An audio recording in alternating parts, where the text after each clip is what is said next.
Every year, thousands of Africa's brightest minds, doctors, engineers, nurses, and tech specialists land in the UK with a single piece of paper that promises a new life. It is called the Certificate of Sponsorship, or CoS. Many see it as the ultimate prize, the legal right to work in a first world economy. But as the months turn into years, a cold reality sets in. That same piece of paper, designed to offer security, often becomes a financial cage.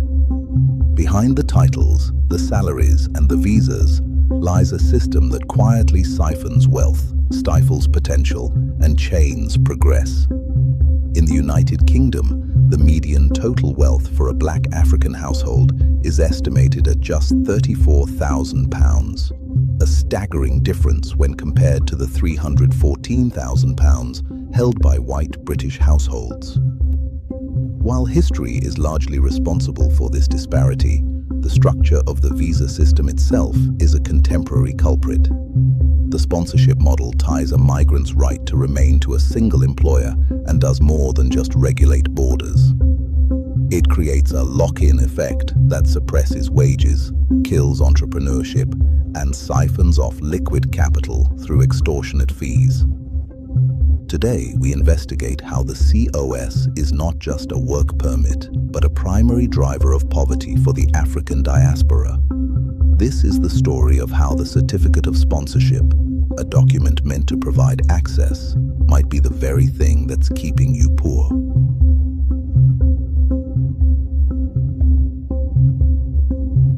The Certificate of Sponsorship is not a job offer, it's a legal tether. Issued by a UK licensed employer, the CoS links your immigration status directly to your job. Your right to remain in the country, your ability to work, and even your access to basic services all depend on the continuation of that employment. On paper, this arrangement looks fair. You offer your labor, they offer you a path to settlement. But here's the catch. That path comes with invisible costs that compound over time. You can't freelance. You can't run your own business. You can't work a second job without permission. You can't pivot into a more lucrative role in another field unless you restart your immigration clock. In essence, your CoS is a contract of restriction, and those restrictions are expensive. In a free market, wealth is built by job hopping, moving from a lower paying role to a higher paying one as your skills increase. In 2025, UK job hoppers saw an average wage increase of 4.8% per switch, with tech and finance sectors seeing jumps as high as 15 to 25%. But for a sponsored worker, this path is blocked. If you are on a skilled worker visa, you cannot simply hand in your notice and move to a competitor for a £10,000 raise. To change employers, you must find a new sponsor willing to pay high licensing fees, wait for a new CoS to be issued, and file a completely new visa application. This process can take months and cost thousands.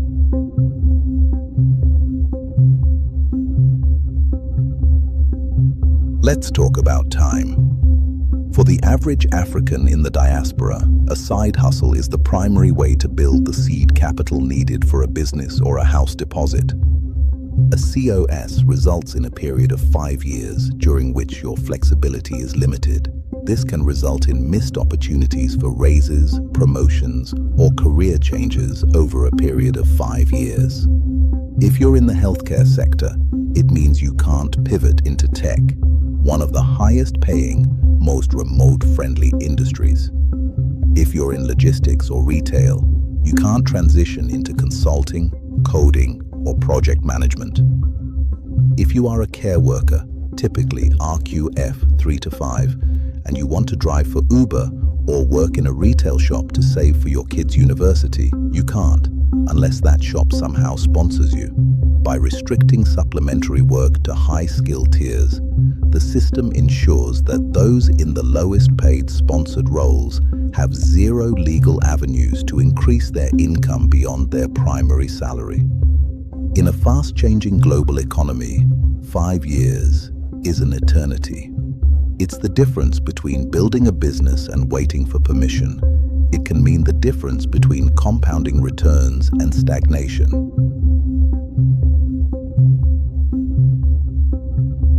African immigrants are among the most entrepreneurial populations globally. In the UK, however, CoS visa holders are legally barred from starting businesses. You cannot register a company. You cannot freelance. You cannot launch an online store or rent properties under your name, even if you're doing it in your spare time.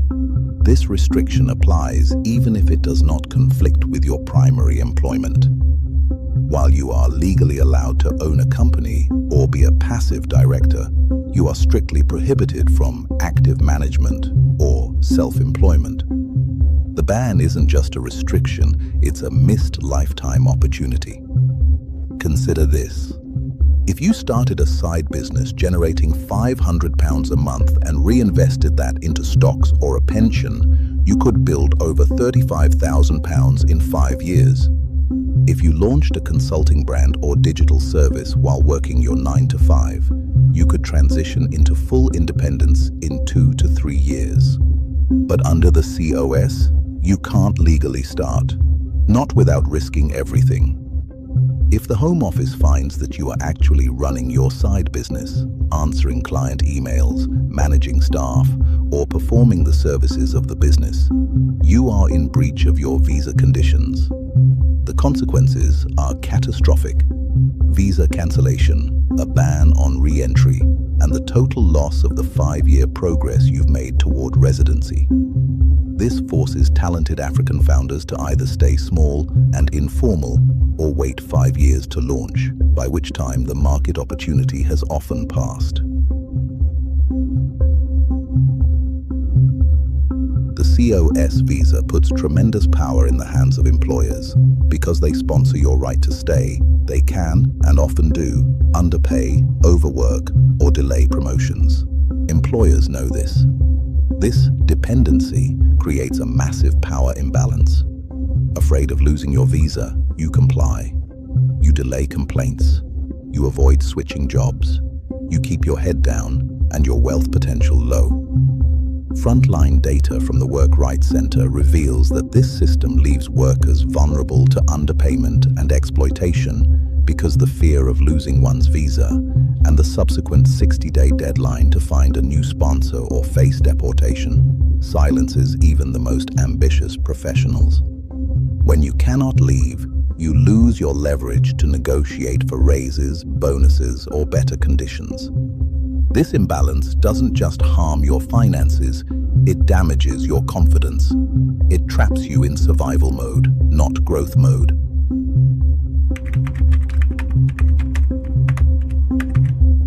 Even if you manage to live frugally and save, the system has a wealth siphon built into its final stage, the application for indefinite leave to remain.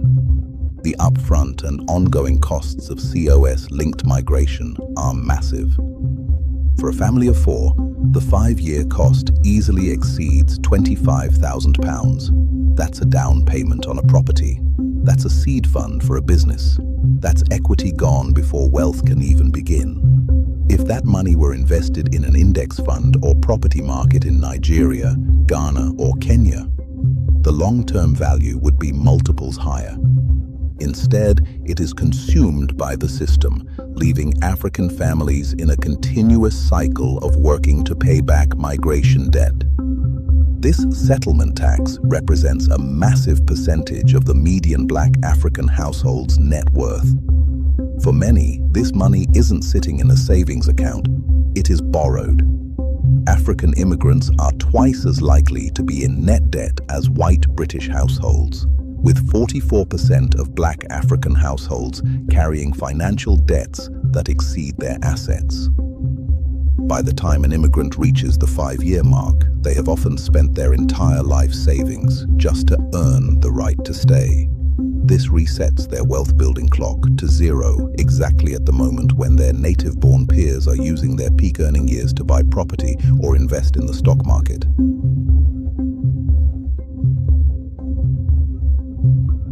In today's world, Wealth is increasingly mobile. Remote work, online business, and digital investments. These are the pillars of global income. But the CoS binds you to one job, one geography, and one stream of income. It prevents you from becoming a borderless earner, and in doing so, it makes you financially fragile. You can't take a remote contract in Canada. You can't consult for a company in Dubai. You can't open a tech firm serving African markets while working your UK job. You're confined. Meanwhile, professionals without CoS limitations are earning income in multiple currencies, investing in real estate across markets, and building brands that scale without borders.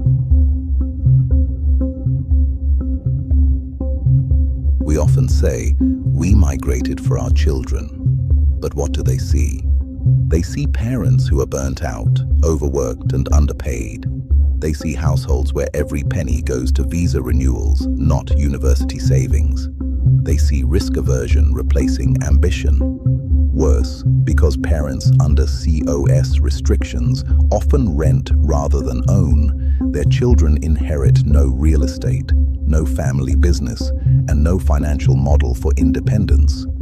The CoS's invisible cost is that it delays intergenerational wealth by a decade or more. So what can you do? If you're currently under a CoS, are you doomed to economic stagnation? Not necessarily, but it requires strategy. Step 1. Plan your exit early. Start planning your post-CoS strategy from year 1. What high-income skill can you learn while still employed? What industry can you transition into when your restriction lifts?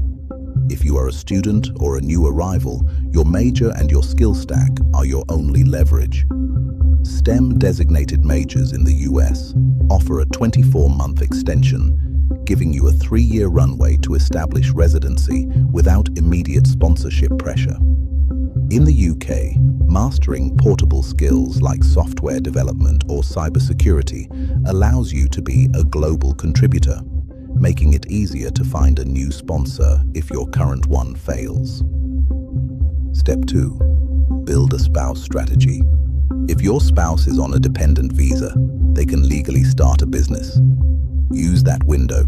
Register assets, open accounts, and explore income streams under their name, legally. Step 3. The self-sponsorship strategy.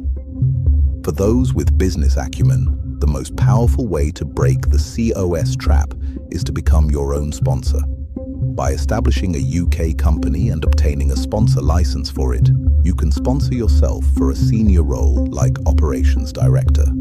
This moves you from being an employee of a boss to being an employee of your own vision. While complex and requiring legal guidance, it is the only way to retain 100% control over your career and your time. Step 3. Invest across borders. Don't wait to invest until after settlement. Buy land, stock, or real estate in your home country or countries with low entry points. You don't need a UK company to build global wealth. Stop being a remittance machine and start being an equity builder. Instead of just sending cash for consumption, use your Western income to invest in the high-growth sectors of the continent: fintech, agri-tech, and energy.